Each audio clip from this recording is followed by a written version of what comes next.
¿cualquiera puede ser investigador a día de hoy? ¿Cualquier endoscopista puede dedicarse a la investigación? ¿O cuáles dirías tú que son los requisitos que tiene que tener un endoscopista que dice, oye, yo tengo esta vena investigadora y la tengo que desarrollar?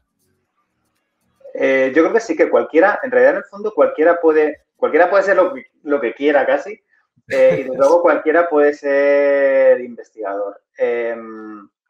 En el fondo se trata un poco de básicamente tener curiosidad y a esa curiosidad irle dando forma y ir desarrollando ese aspecto de tu carrera profesional. En realidad es un tema básicamente de interés y de curiosidad. El interés y la curiosidad te llevan, como tú bien sabes, a aprender cosas diferentes que pueden estar dentro de tu contexto laboral más conocido o, como se dice ahora, más fuera de tu zona de confort.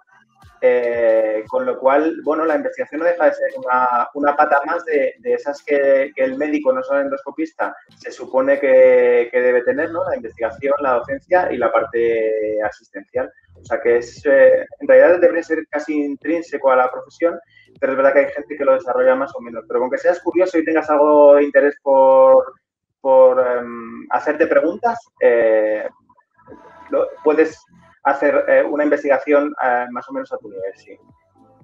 Sí, o sea, yo estoy de acuerdo contigo. Yo creo que cualquiera puede ser investigador y la curiosidad, lógicamente, es esa mechita, bueno, pues eso que está ahí dentro, ¿verdad? Y que, oye, también hay que decir una cosa.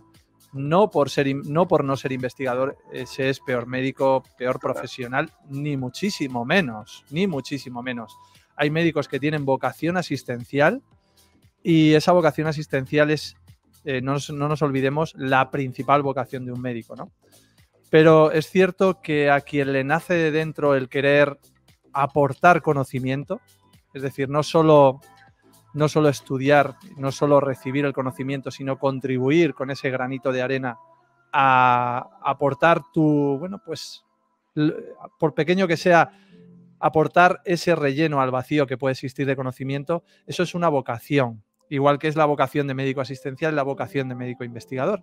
Pero un aspecto muy importante es que la investigación debe nacer, y esa es la verdadera clave, yo creo, seguramente coincides conmigo, la vocación debe nacer de la búsqueda de vacíos de conocimiento. Y la búsqueda de vacíos de conocimiento nace de conocer ese conocimiento, ¿no? Valga la redundancia. Y para eso lo que hay que hacer es leer mucho, estudiar mucho, formarse mucho, para de esa manera detectar esos huecos de conocimiento e intentar rellenarlos. Y para rellenarlos, obviamente, pues está el conocimiento de la investigación y de cómo podemos contestar preguntas clínicas, ¿verdad? ¿Cuál es? Dime. No, te iba a decir que como anécdota, me estás recordando ahora, hace unos meses, una de mis hijas empezaba la asignatura de física y química y recuerdo que me llamó mucho la atención una especie de algoritmo o ciclo que le habían enseñado en el cole sobre el método científico y la verdad es que no reflexionamos mucho sobre el asunto, pero me dio por hacerle una foto al ciclo este que ella había escrito en su cuaderno del cole, la subí al Twitter y tuvo muchísimo predicamento aquel tuit. Porque en el fondo se nos olvida lo básico de la investigación, que es observar, ¿verdad? Sobre esa observación que hacemos, estudias, como tú bien has dicho, revisas en la literatura lo que te ha llamado la atención y efectivamente ahí es donde puedes detectar determinados vacíos de conocimiento que te lleven a plantear hipótesis, porque muchas veces encontramos estudios en los cuales ni siquiera encuentras una hipótesis. Ahora entraremos en eso. Entraremos en eso.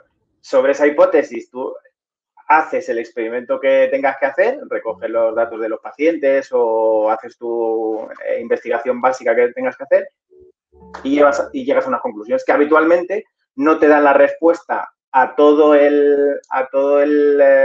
las preguntas que tú te estás haciendo y tienes que volver a empezar. Lo cual explica, por otra parte, porque hay gente que desarrolla líneas de investigación durante largo tiempo. Pero a lo que iba es que, en el fondo, se nos olvida que hay una parte muy básica que ya les enseñan a los niños en educación primaria, o no, esto es los primeros años de secundaria, en el cual es tan básico que el chaval de 3 años ya lo pueden comprender y que en el fondo la investigación no requiere muchas veces razonamiento, o el interés en la investigación no requiere razonamientos muy complejos, sino simplemente observar, estudiar, lanzar una hipótesis, testarla y ver si has llegado a alguna conclusión interesante. Exactamente, exactamente. Y una pregunta muy interesante. ¿Las líneas de investigación te escogen a ti o tú escoges a las líneas de investigación? ¿Qué te llevó a ti a investigar sobre resección, sobre disección, sobre todos esos temas? Lo que haces, sinceramente lo que haces. En realidad, claro, un gastroenterólogo se plantea preguntas sobre gastroenterología y es más difícil que se pregunte cosas sobre otra especialidad y dentro de la gastroenterología te preguntas más sobre los problemas que ves a diario. Si estás haciendo endoscopias, pues es más difícil que te hagas preguntas sobre enfermedades hepáticas o otro tipo de cosas.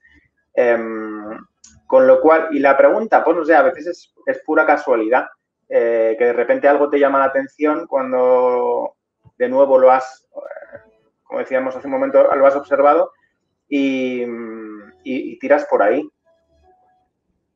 Exactamente. Yo lo digo, lo voy a decir aquí. ¿Tu tesis doctoral fue sobre patología? Curiosamente. Totalmente. Mi tesis doctoral creo que fue uno de los primeros fibroscanes que iba a haber en nuestro país, en nuestro centro, y entonces el que era nuestro jefe de servicio y catedrático en la Complutense, que era el doctor Solís Serruzo, el profesor Solís Serruzo, me propuso hacer la tesis sobre enfermedades hepáticas y el fibroscan. Luego, obviamente, no ha tenido nada que ver con mi desarrollo. Con tu carrera. Efectivamente. Pero es verdad que aquella tesis sí que me enseñó muchas cosas sobre metodología, sobre que necesitas tiempo para sentarte a escribir. La tesis aquella fue curiosa, sí, porque además mi hija mayor tenía solo unos meses, me ponía a escribir la tesis, la tenía al lado en la cunita o dormida o a lo mejor en ese momento se despertaba, te tocaba darle biberón y entonces tú te ponías otro rato con la tesis cuando podías. Sí, son momentos curiosos, sí. Pero fíjate qué curioso, porque en eso que estás comentando, la verdad es que me siento muy identificado contigo, porque yo también mi tesis la escribí con mi hijo Joaquín en brazos y me acuerdo, yo hice la tesis doctoral sobre esofagitis eosinofílica y también me iba al laboratorio a ver preparaciones de esofagitis eosinofílica en el microscopio, en el ordenador, a contar eosinófilos, más de 4.000 muestras de eosinófilos conté. Y José Carlos, tío, o sea, para escribir la tesis sobre fibroscan con tu hija de 2 meses al lado, llorando, la coges en brazos, sigues escribiendo. Yo en mi caso, contar eosinófilos en verano, en julio como ahora, irme al laboratorio de anatomía patológica, para eso hace falta algo que nace, ¿sabes? Y un poco mentalidad también de maratoniano, de Ironman, no de triatleta. Sí, puede ser. Yo no tuve que haber ninguna preparación en anatomía patológica, pero sí que tuve que doblar, claro, durante mucho tiempo, durante la fase de recogida de datos, tuve que doblar mucho tiempo mi estancia en el hospital. O sea, iba por las mañanas, porque claro, el fibroscan, los resultados del fibroscan que estábamos empezando con él, lo estábamos comparando directamente con los resultados de presencia de fibrosis en biopsias hepáticas. Entonces yo me iba por las mañanas con las compañeras que hacían las ecografías y las biopsias hepáticas. Entonces recogía los cilindros, tomaba todos los datos de los pacientes y tal. Entonces hacía, no sé, las horas que fueran por la mañana, a lo mejor no hacía la mañana completa, claro, pero media mañana o cosas así. Y luego me marchaba y vuelta por la tarde a la actividad asistencial, porque en aquel momento mi actividad asistencial era fundamentalmente por las tardes. O sea, sí, un poco de actividad de mentalidad, maratoniana y de curiosidad que te lleva a hacer cosas que otros dirían, pero chico, estás zumbado, o sea, ¿cómo que resulta que trabajas por las tardes y te vas por la mañana? O tú, por ejemplo, te vas a ver preparaciones de anatomía patológica si tú no eres patólogo. O sea, hay mucha gente que seguramente eso le resultará increíble o sí, muy difícil de hacer.